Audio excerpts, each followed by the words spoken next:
All right. Good morning, Center for Spiritual Living Palm Desert and friends all over the world. It is Friday, the day after our Thanksgiving celebration here in the States.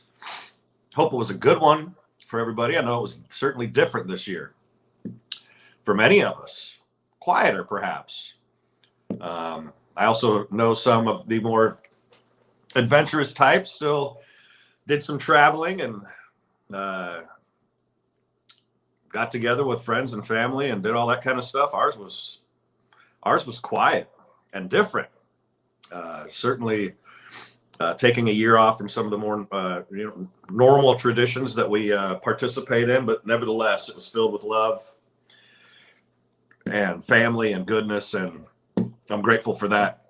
And as we move throughout the show, that's certainly the program this morning. Would love to hear from you. Oh, there's a little one behind me there. Hear from you about how your Thanksgiving was. Just, share a little bit of info. How was it for you? How was it different? Always welcoming you to weigh in, chime in, participate in the program, chat, hit that chat button and ask a question or give a comment. Love the participation. Love to help you make the show, the program, Life on Love, be what it is. Certainly, I've got a few things I want to share with you this morning from Ernest Holmes, and I want to talk about the mind-body connection today. As we're finishing up with Thanksgiving, hopefully nobody overindulged too much yesterday. But as we move from Thanksgiving, it's kind of I guess Halloween would be kind of an unofficial kickoff through the holiday season. But now, there's this Thanksgiving has come and gone, and generally then there's this kind of anticipation and buildup, for Christmas, Hanukkah, Kwanzaa, perhaps, if you celebrate that. But the number of things that happen at the end of our calendar year. And I just want to share some thoughts about the mind-body connection with you this morning so that we can have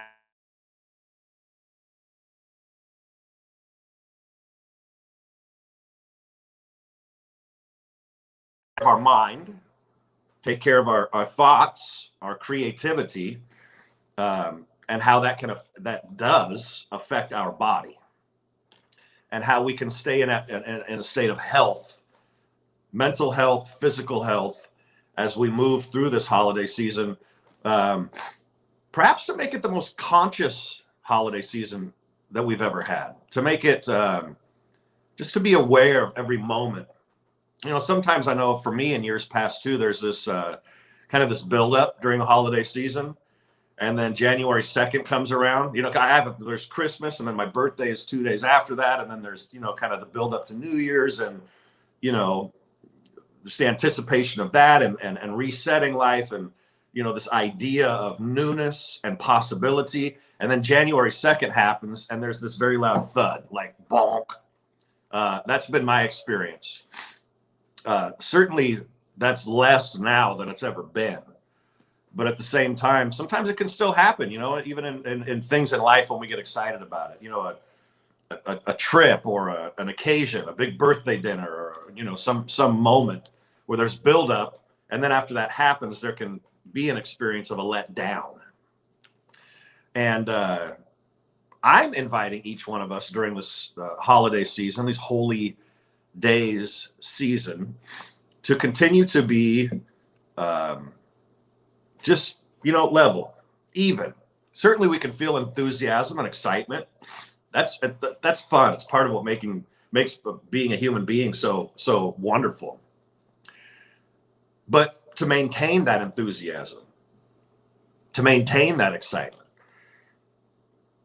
to maintain that feeling of joy about being alive, that experience of joy, constant enthusiasm. So not doing the emotional roller coaster, build up, let down, build up, let down, but just enthusiasm because we're alive and we can make every day the best day ever. So I want to share a couple excerpts from Ernest Holmes And my prayer, as always, is that this benefits you. And again, as I'm sharing, please feel free to weigh in to share as well. So I want to share an excerpt from an essay called "To Think is to Create," and then the second one I share is on health. So let's get into this first one, and then we'll connect it, the power of our creativity, the power of our thinking, to our body temple and our physical health. So here we go. To think is to create. The final creativeness of the universe is a movement of intelligence within and upon itself.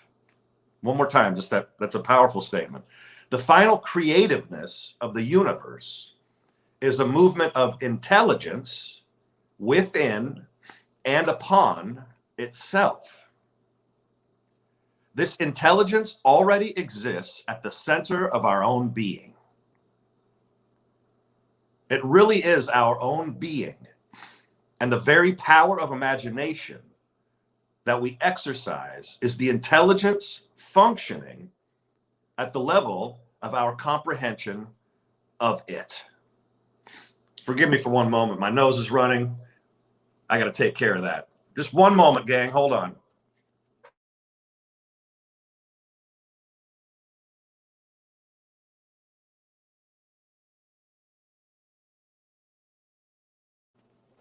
Okay, I'm back. Commercial break over.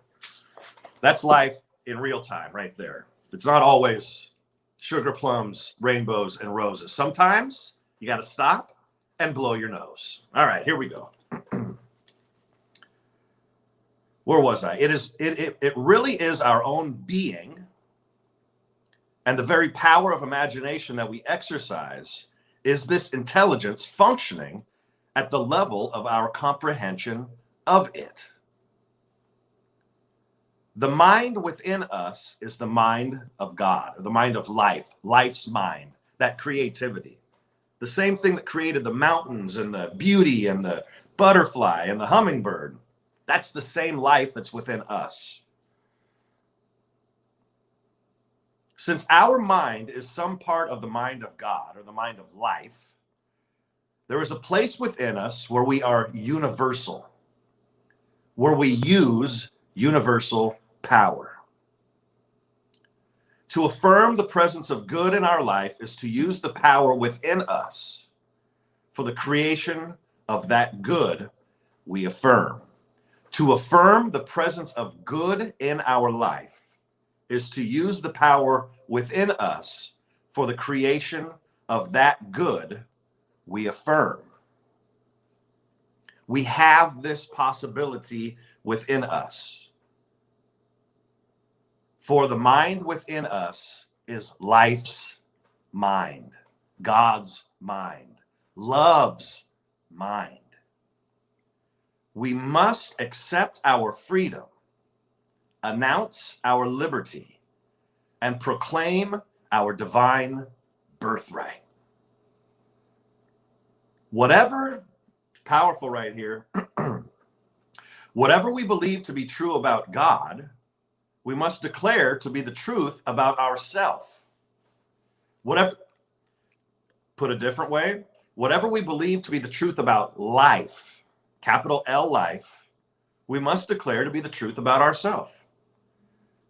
We must know that the power within us, which is life, which is God, is establishing right action in our life. In this way, we will gain dominion and exercise authority. And here's a personal affirmation for each one of us. I live, this is about personal responsibility too, I live in the world of my own creation. Knowing that thinking is creative opens the doorway to wisdom and power.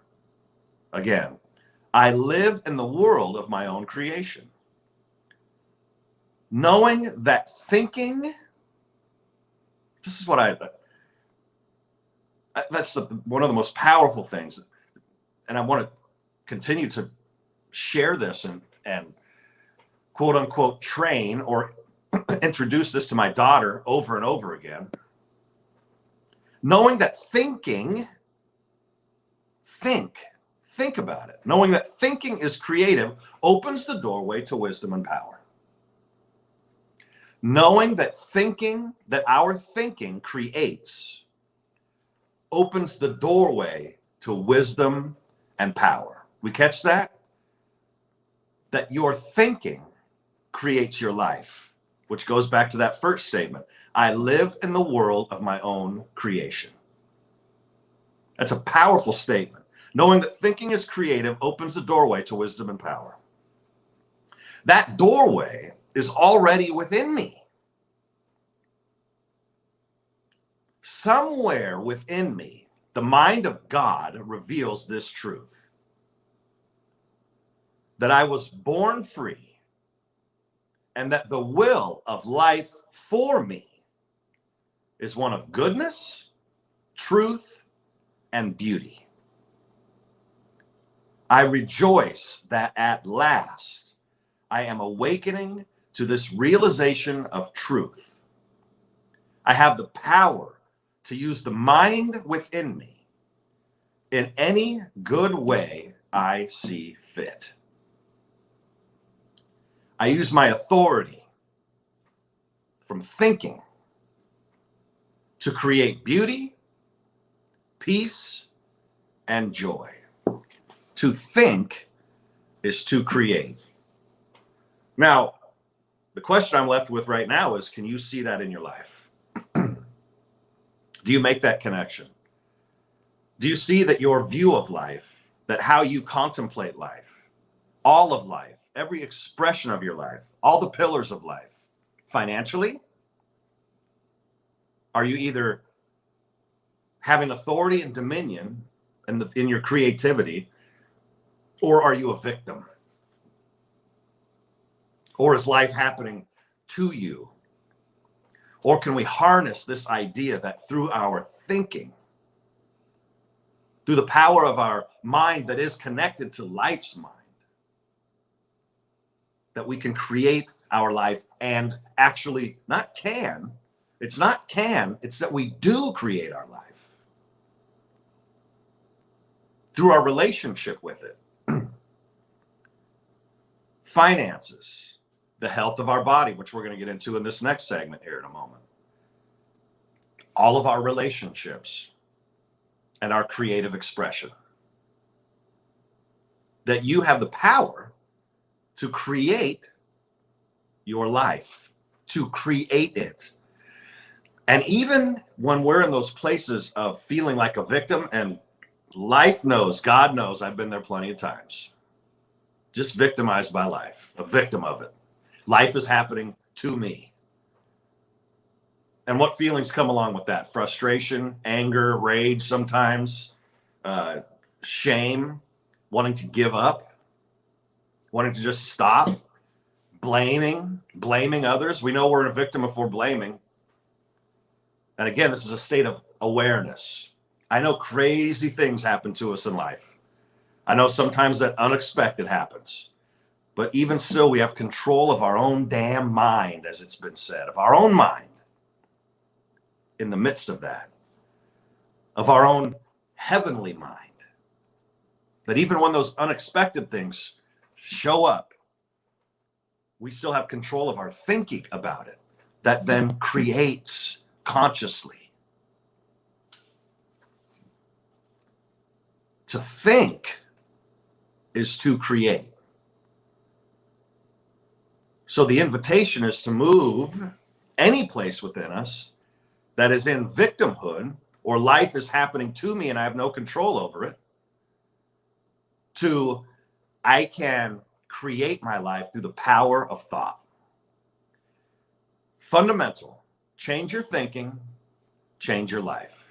If there's an aspect of your life that isn't where you want it to be, change your thinking. Now, sometimes this is heavy lifting. I mean, the idea is simple. The practice of it is challenging. But that's why we practice. That's, again, why I always come back. The athlete is in the gym every day to strengthen those muscles. The athlete is working at their craft every day. So is the surgeon. So is the financier. So is, we're either working our craft or we're not.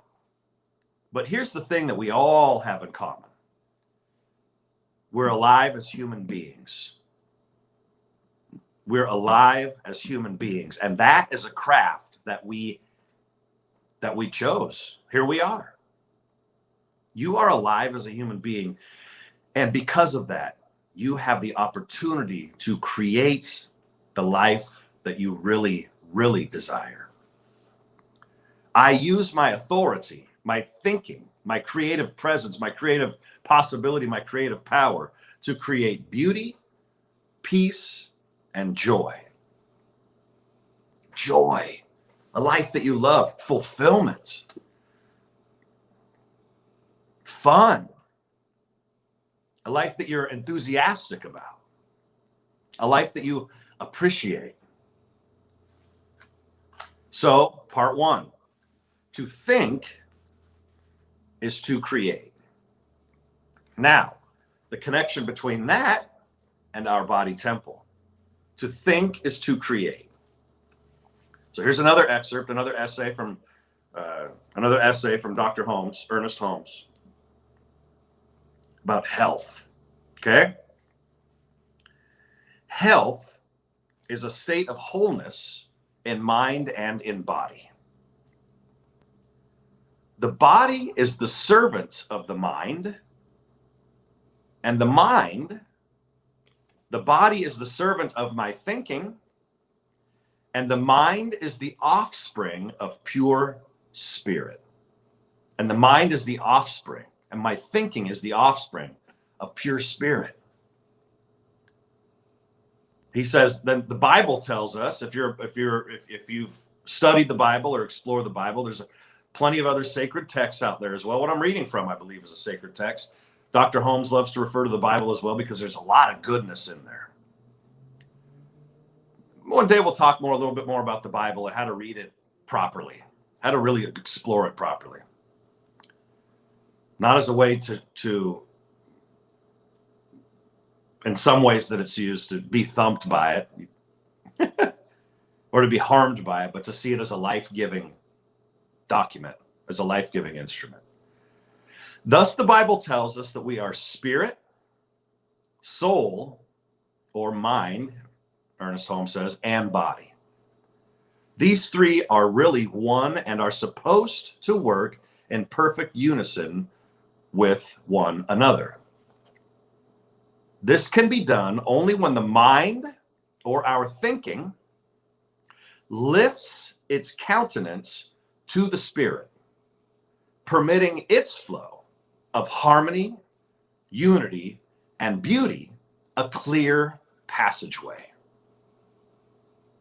The body will always reflect this inner poise. Only when the mind lifts its countenance to the spirit, permitting its flow of harmony, unity, and beauty a clear passageway.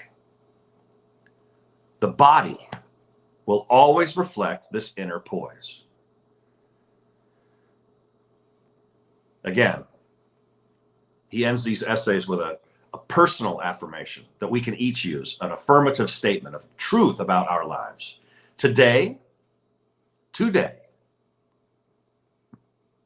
I know that my health, my physical well-being, as well as my mental poise and peace, are drawn from an infinite source of perfection. Today, I know that the Lord, or the law of good, today I know that the law of good is the healing presence of my life, forever restoring my mind and my physical being. I pray to or commune with this spirit within me. Thus, I am made whole. When the prayer of faith penetrates the subjective thought and neutralizes false images, then the sick are raised into health. So we see the connection here. And so I think sometimes when we explore these things, we have a tendency to kind of bring the context of it into our own lives rather than raise our life into the context of what we're reading. And what I mean by that is, okay, Charles, yeah, I hear everything that you're saying, but I still have this health challenge happening and it hasn't changed in years. Or I still have this financial challenge happening and it hasn't changed in years. But here's the invitation. And so we think that's just the way it is, or that's the way it's supposed to be. Or I guess the bottom line is, whatever, Charles, I don't care what you're saying. My life stinks in this area. Doesn't matter. But that's where we have to catch ourselves and grab ourselves and say, what if I actually, as I always come back to, gang, go into the laboratory of your own life and try an experiment.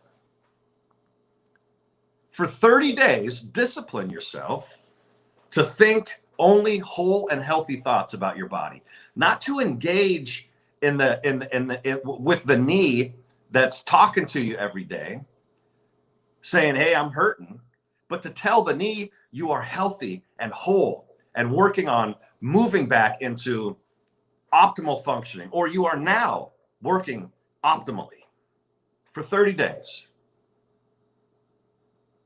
And then go, ride the bike or whatever exercise is necessary.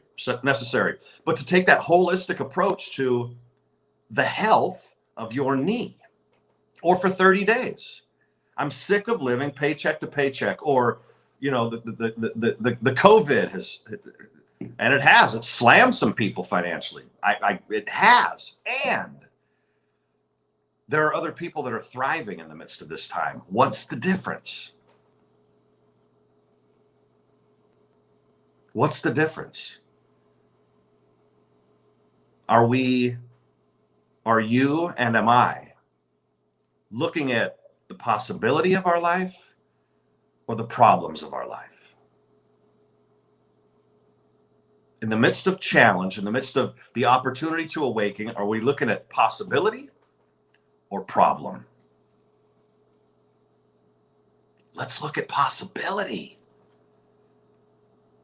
I saw a comment that came up there, Krista. Would you put that back up there? It was there just for a moment. I want to, Deborah. Hey, Deborah. Hey. I love that. The mind is a reflection of pure spirit.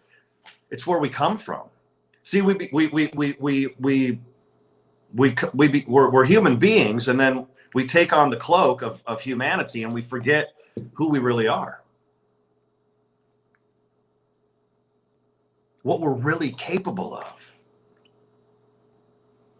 Creative genius. To think is to create. And to think of the body temple as a healthy and whole and magnificent instrument to live this life. It's like the car that we drive in through life. What kind of car do you want to drive in through life? I mean, what would your ideal car be? And then you churn your body into the idea of that.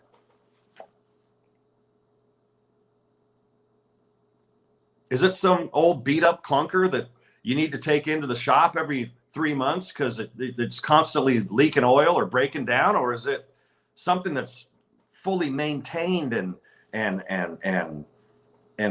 has some zip and some pep in its step, and it's got some some sexy flair too when you're driving down the street that make people turn their heads and go, whoa, look at that thing. Not that that's the point, but it's how we feel about ourselves. And the type of instrument, the type of temple, the type of automobile, the type of movement mechanism that we want to move through this life with. Comfort, power, ease of use. That's the mind-body connection. And that is an opportunity that we have right now as we're moving through this season to have a sound mind, a disciplined thinking There will be times when we're challenged by it, but at least we're practiced. We're, and again, there's this idea of muscle memory, and that if you build a certain muscle, that particular muscle or that particular action in times of challenge or struggle, we'll resort back to that instinctively once we've practiced it enough. So in the midst of challenge, we can, if we're practicing life-giving mind memory, same idea as muscle memory, mind memory, thinking memory, that in those times of challenge, what will we resort to? Possibility thinking.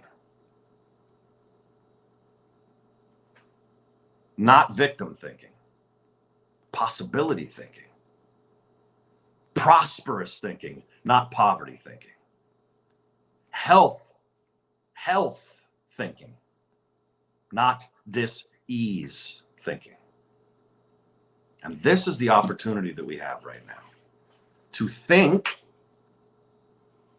and to know that we have, it's really one of the only things that we have control of, gang, is our thinking. No one can do anything to your relationship with life. Somebody could do something to your body. Somebody could do something to your car. Somebody could break in and steal something from your home. We know that plenty of those things have happened to every single one of us. But then what internal posture will I have in the midst of those moments, in the midst of those opportunities? There might be an initial, oh my God, Julia had a plant stolen from right out in front of her, a plant, for Christ's sake, right out in front of her house or her condo. Well, who would come steal this beautiful, it was a beautiful plant. Someone just came and took it right out of, they didn't even take the pot. They just took the plant right out of the thing. I mean, are there moments when things happen, we're like, what the? Of course. But then muscle memory, thinking memory, you go right back to, I'm blessed. All is well. Life is okay. I think I shared, a number of months ago, I got rear-ended pretty good. Just heading to the center, heading into work. And at first I was just, but okay. Grateful I have insurance. Grateful I had a cell phone to be able to make phone calls. Problems or possibility. Turning problems into possibility. So as we move through this season, mind, thinking, body, that they're connected. Health, physical well-being, emotional well-being,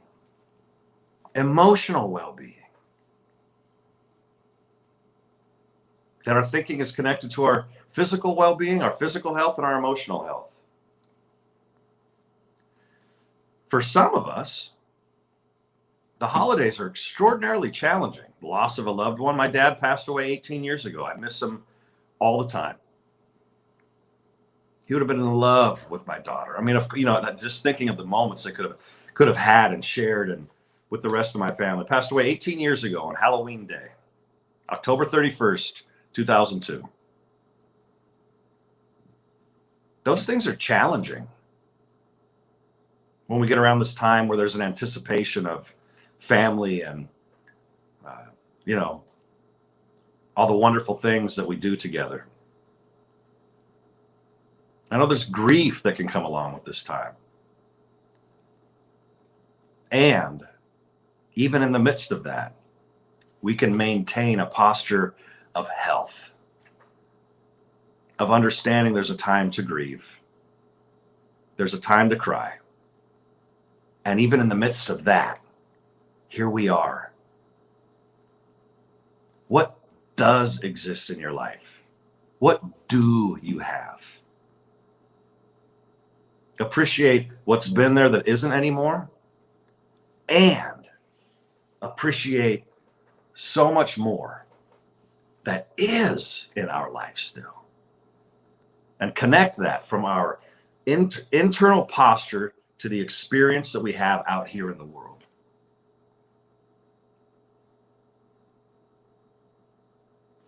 What was that statement that Dr. Holmes said here? He said, oh,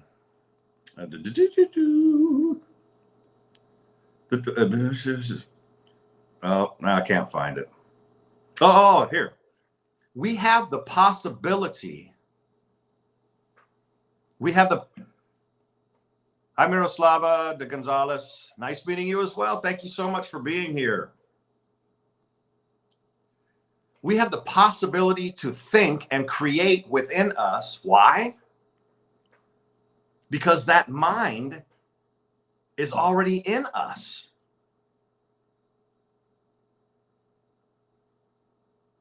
It's already in us. That's an opportunity, gang. It is an opportunity to seize what little control we have, which is the control of our thinking, and therefore have dominion in our lives because of that. Authority, spiritual authority. We can't control other people, what they think. What we can control is what we think. And from that leaps out of us extraordinary possibility. That is my blessing for us as we continue to move through this holiday season. Connect your thinking, your mind, your heart with your body temple and with the power you have to create your life. So let's be about it. I'll be back with you next Friday. Life on Love, LOL, happens every Friday at 10 a.m. Pacific Standard Time here in the United States. Grateful to be with you. The wonderful Krista producing the show. I'm so grateful for her. All the way in Manila, the Philippines. Thank you, Krista, so much. Has posted there up on the screen how you can continue to support the center, what we're up to as a cause. Our center is a cause for good. And that's a cause that's worth investing in. So when we talk about cause, I want to really think about it for a minute. It causes something. It causes good. That's what we're up to at Center for Spiritual Living Palm Desert.